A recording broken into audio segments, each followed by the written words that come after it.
Anyway, so new Resident Evil content today. We're talking about the upcoming Netflix series Resident Evil Infinite Darkness. It's been a few years now since we had one of these CGI outings in the Resident Evil franchise. I think the last one was actually Resident Evil Vendetta, but that was a film, and now we're going on to a series that's going to air on Netflix July 8th.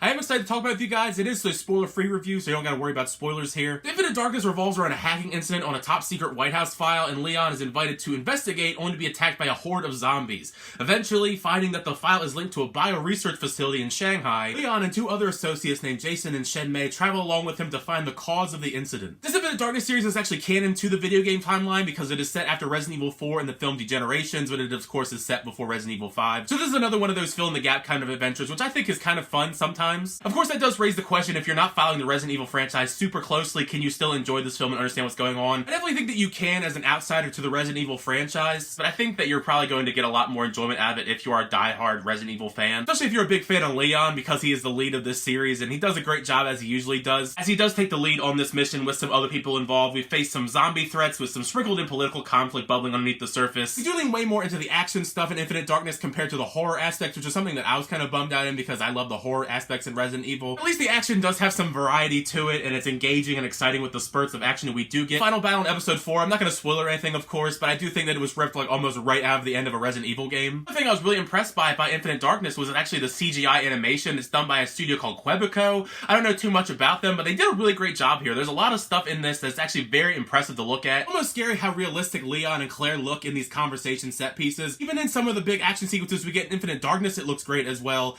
but not always, because some of them do kind of lose me. They don't look the best. One of those things where it definitely feels more like a video game cutscene than it does I'm watching a CGI series. But out of all these CGI movies that we've seen in the past in the Resident Evil franchise, this is probably the best that it's ever looked. One of the big disappointments for me with this series, though, is actually Claire Redfield herself. If you notice, I haven't really spoken about her all that much, is because she's really not that prominent in the story. The story does mainly focus on Leon and his action adventure, and then we kind of see Claire Redfield kind of trying to solve a mystery in the background about this Mad Dog unit in Penhamstan. But for the most part, it doesn't get a lot of screen time, which is something that I thought was kind of wasted because it doesn't really amount to all that much. It's just really unfortunate because Claire Redfield is such an awesome character. I just replayed the RE2 remake not that long ago. The fact that she's this relegated kind of investigative storyline filler kind of thing in this, it's just unfortunate because I am a big fan of Claire Redfield. I mean, even the new characters, Jason and Shen Mei, get a lot more screen time and stuff to do than she does. I guess if you're a big fan of the RE2 remake voice cast, though, we do have the same returning voices for Leon and Claire in Infinite Darkness. One of the big issues I have when it comes to these films and TV series is that are set between stuff that we've already seen before as fans of the Resident Evil franchise.